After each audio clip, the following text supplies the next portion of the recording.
Forget your $80,000 modern trucks wrapped in fragile plastic. What if I told you a tiny stamped steel Japanese box could outcrawl, outlast, and utterly humiliate a fully geared American 4x4 on the most brutal trails?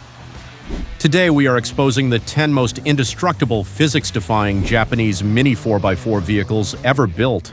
These microscopic titans pack solid axles, ladder frames, and pure mechanical willpower. Stick around until the very end, because our #1 spot is a legendary trail conqueror that terrified the US auto industry. Now hit subscribe and let's get dirty. The 1980 Toyota Blizzard LD10 was a pint-sized powerhouse. It was built specifically by Daihatsu for Toyota to dominate narrow rural trails and tight urban environments. Underneath its square utilitarian hood sat the legendary 2.2-liter L-Series diesel engine. This was a purely mechanical marvel, operating without a single computer chip or complex sensor. Paired with a rugged 4-speed manual transmission and a heavy-duty part-time 4-wheel drive system. This miniature truck was engineered to act exactly like a shrunken early Ford Bronco, delivering immense torque at terrifically low revolutions per minute. Visually, the Blizzard was a masterclass in classic, no-nonsense design. It completely ignored aerodynamics in favor of pure utility. It featured a completely removable hardtop, aggressive flat steel body panels, and those iconic old-school fender-mounted mirrors, giving it an undeniable safari vibe. However, inside there was absolutely no luxury to be found. Just bare metal floors, simple vinyl seats, and a dashboard that only gave you the information you absolutely needed to survive the trail. This made it the perfect everyday tool for hard-working agricultural workers and dedicated rural forestry teams. Today, finding a well-preserved LD10 Blizzard in North America is almost impossible, making it a true unicorn among classic Japanese off-road collectors. It represents an era when Toyota prioritized indestructible, thick-gauge steel over plastic cladding and aerodynamic curves. Proving that a vehicle does not need to be massive to be a serious workhorse. The Blizzard was a solid chunk of steel that quietly did its job without asking for attention. However, while this little Toyota managed to stay out of the spotlight, our next tiny titan had to fight. The Suzuki Samurai, specifically the SJ413 generation, is arguably the most famous bite-sized off-roader to ever hit the American market. Powered by a bulletproof 1.3-liter G13A engine, it pushed out a modest 63 horsepower. However, because the entire rig weighed just under 2,100 pounds, it absolutely did not need a massive V8 to get moving. Instead of sinking into deep mud or soft sand like heavier American trucks, the Samurai was cleverly designed to float right over the top of the rough off-road terrain. Incredible. However, the Samurai's stellar reputation was almost destroyed in 1988 when Consumer Reports published a devastating article claiming the vehicle easily rolled over during sudden avoidance maneuvers. The American public panicked. Sales plummeted almost overnight as the mainstream media painted this rugged little 4x4 as a dangerous death trap. But true gearheads knew the actual truth. The testing parameters were heavily criticized. They were allegedly rigged to force the vehicle to fail by pushing it far beyond the physical limits of any short wheelbase, high-clearance off-roader in actual existence.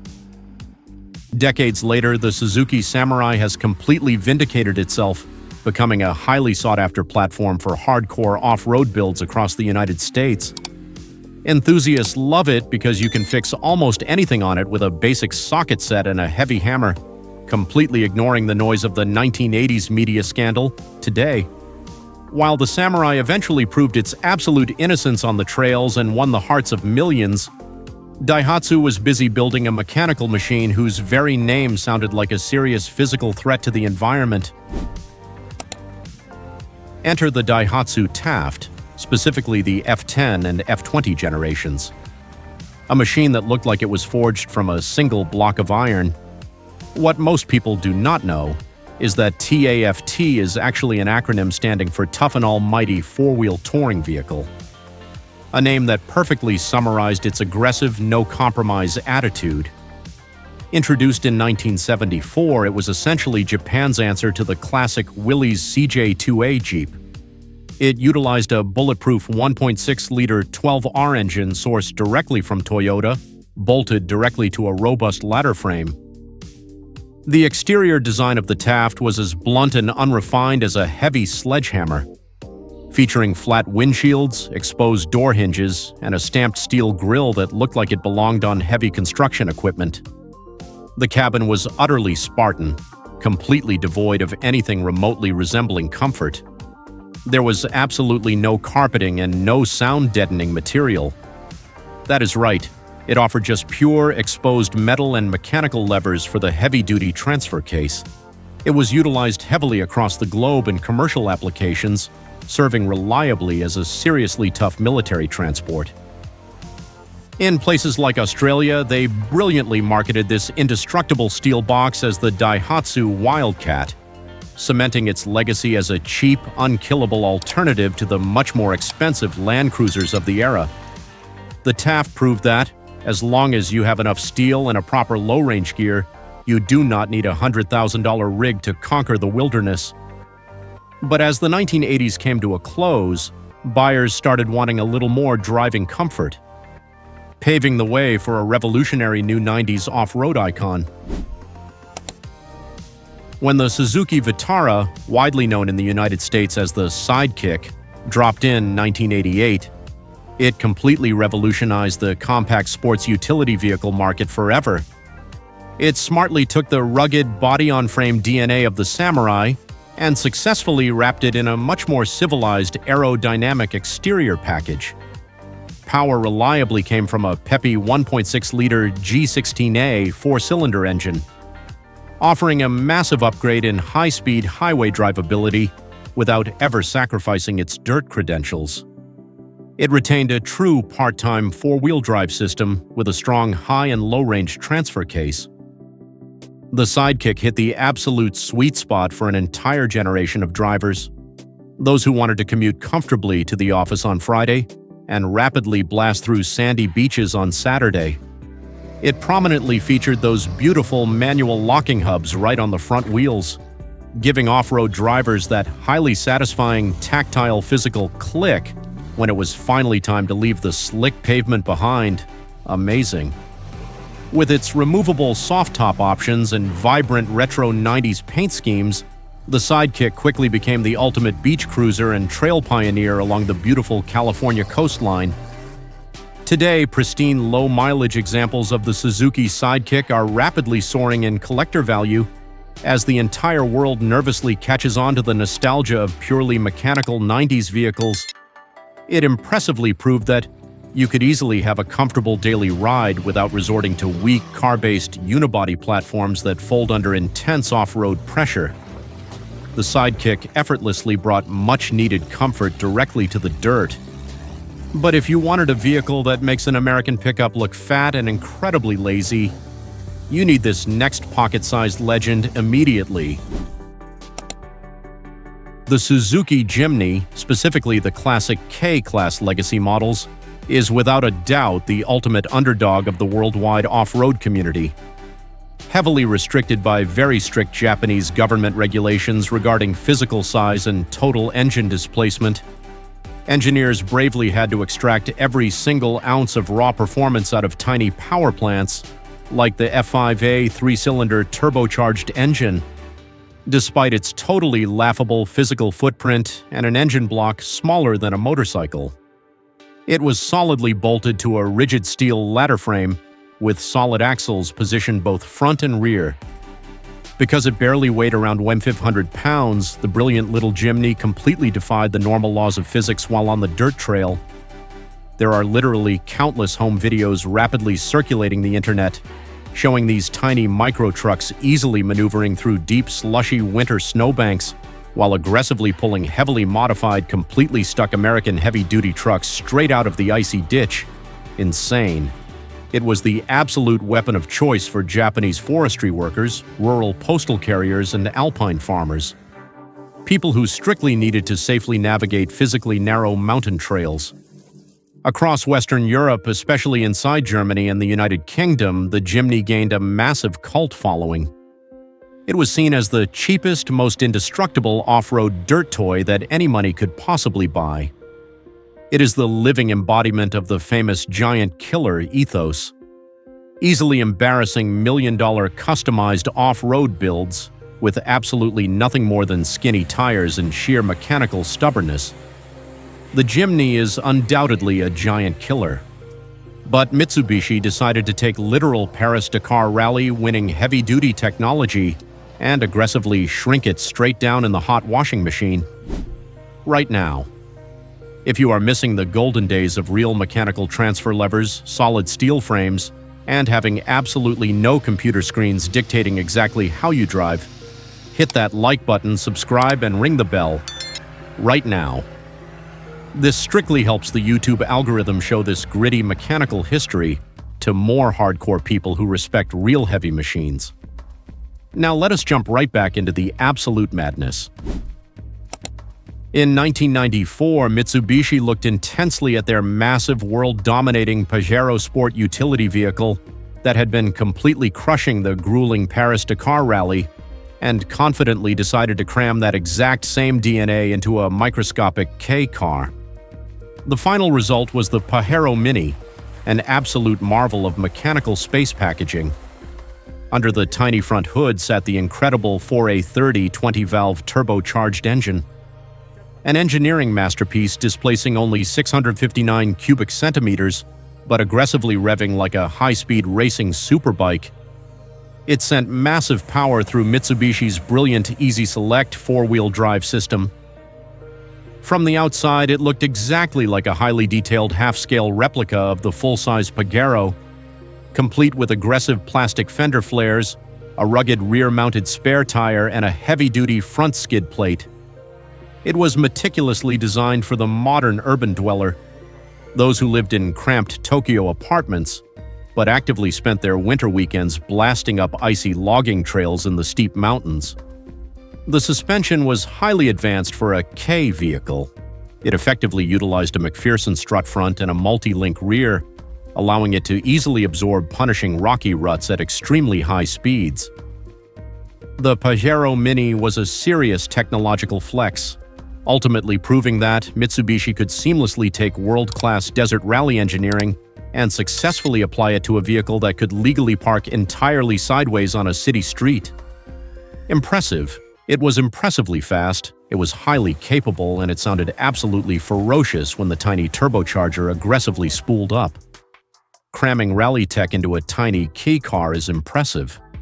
But fitting a whole family and a four-wheel drive system into something exactly the size of a golf cart is absolute madness. The Subaru Domingo four-wheel drive, officially built from 1983 to 1998, is a strange vehicle that physically should not exist. It is a tall microvan designed with a footprint so restricted you could easily park it flat inside the open bed of a modern American pickup truck. Yet Subaru somehow magically engineered it to legally seat 6 grown adults. Power smoothly came from a rear-mounted 1.2-liter EF12 three-cylinder engine. It was securely mated to a 5-speed manual transmission and a true push-button four-wheel drive system, creating a mobile all-terrain living room. When you personally see a Domingo aggressively climbing a steep, snowy hill, your logical brain immediately assumes it is going to tragically tip over backward. It looks terrifyingly top-heavy, proudly standing tall and incredibly narrow, just like a large kitchen refrigerator on wheels. However, because the heavy engine and essential drivetrain components were mounted incredibly low in the rear chassis, the center of gravity was actually fantastic. Surprisingly, this clever engineering effectively turned it into a surprisingly capable mountain goat, quickly becoming the ultimate backbone of isolated, highly snowy Japanese mountain towns. Today, these bizarre little vans are highly prized by eccentric automotive collectors and modern van life enthusiasts, people who deeply want a quirky, highly capable off-road camper that gets incredible highway gas mileage. It is a genuinely hilarious but incredibly practical physical design. boldly proving that Subaru has always been thinking entirely outside the box when it comes to maximizing all-wheel drive traction. A microvan is undeniably weird, but it is not nearly as bizarre as a truck built specifically to aggressively dodge a ridiculous American tax law. In 1978, Subaru officially introduced the BRAT, which hilariously stands for Bi-Drive Recreational All-Terrain Transporter. Powered prominently by the legendary 1.8-liter EA81 flat-4 engine, it featured a lightweight unibody coupe utility design, properly equipped with a highly rugged four-wheel drive system. But the absolute most famous feature of the BRAT was certainly not its reliable engine or its off-road capability. It was the two violently dangerous, completely rear-facing plastic jump seats that were brutally bolted directly into the open exterior cargo bed by the factory. Unbelievable. These seats featured a strange set of joystick-like handles for terrified passengers to hold onto for dear life as the small truck violently bounced down the rocky trail at 60 miles per hour. It aggressively offered a highly gritty, wind-in-your-face thrill ride that would rapidly make any modern safety inspector completely pass out. Those rear jump seats were absolutely not put there for fun.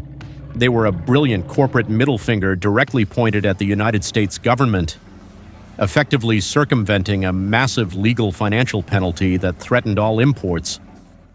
At the time, the infamous chicken tax heavily slapped a brutal 25% tariff on all imported light trucks. By simply welding those cheap plastic seats directly into the bed, Subaru legally classified the BRAT as a passenger vehicle, completely dodging the massive tax penalty. Brilliant. The BRAT successfully hacked the system and delivered an unforgettable, gritty driving experience, proving its worth as an indestructible farm implement. However, our runner-up is a lifted 4x4 spaceship that is currently breaking bank accounts at elite classic car auctions. The Mitsubishi Delica Star Wagon is exactly what physically happens when you successfully take a highly comfortable family van and directly bolt its body onto the heavy-duty ladder frame of a Dakar-winning Pajero. Powered aggressively by a legendary 2.5-liter 4D56T turbo diesel engine. This high-clearance cab-over van is a mechanical brute, dressed perfectly in futuristic 80s and 90s styling. It prominently featured a very robust 2-speed transfer case, strong manual locking hubs, and a heavy suspension setup designed to easily conquer deep river crossings. Visually, the imposing Star Wagon looks exactly like an armed expedition vehicle, sent directly from the future to conquer a hostile jungle planet. It projects an intense aura of absolute invincibility, with its towering ground clearance, massive front steel bull bars, and highly specialized factory-installed altimeters. Driving one is a totally unique, highly gritty physical experience. Imagine that. Because it intelligently utilizes a cab-over design where you sit directly over the front axle. The sensation of diving nose-first down a steep, rocky decline will literally make your heart skip a beat. Once considered just a cheap foreign import, the Delica Star Wagon has suddenly exploded in global popularity, rapidly becoming the ultimate holy grail for the intense international van life and dedicated overlanding community. We are now routinely seeing these massive beasts pull absolutely astronomical numbers on elite auction sites like Bring a Trailer, officially cementing their status as premium, totally indestructible collector's items.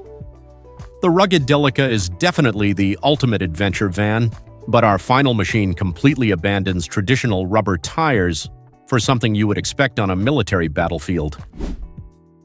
We have finally reached the ultimate climax, and the #1 most indestructible Japanese mini vehicle is the legendary Honda Acty Crawler 666, based directly on the ultra-reliable Honda Acty K truck, which normally featured a tiny 656 cubic centimeter E07A engine. Honda crazily decided that four wheels just were not nearly enough for extreme alpine conditions. Right then, they heavily modified the rear steel chassis, aggressively adding a secondary rear axle to successfully create a true 666 mechanical drivetrain that could theoretically conquer absolutely anything. After modifying the rear chassis, Honda intelligently offered a heavy-duty factory-designed slip-on tank track system. That seamlessly wrapped completely around the dual rear wheels, it successfully transformed a humble, everyday city delivery truck into a literal half-track military-style snow monster. Spectacular. Watching the Acty crawler aggressively in motion is absolutely mind-bending.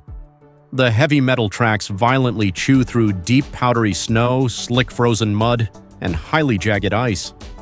With the unstoppable, relentless forward momentum of a massive industrial bulldozer tearing through a dense construction site.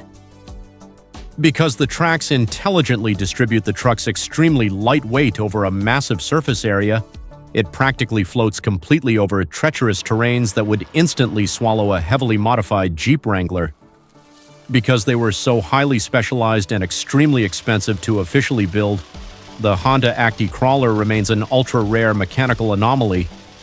Recently, a pristine example fetched an astonishing $26,500 at auction. Impressive. It definitively stands today as the absolute pinnacle of Japanese mechanical eccentricity, an over-engineered, totally unstoppable masterpiece that physically conquers the Earth. These 10 machines are not just tiny trucks. They represent a golden era of uncompromising Japanese engineering, where extreme durability and real-world capability took absolute priority over luxury. They prove that sometimes the smallest tool in the shed is actually the most indestructible. So, which of these tiny titans did you find the strangest? Which one would you want to park in your garage today? Let me know in the comments below. And do not forget to subscribe and ring that bell for more legendary heavy machinery content.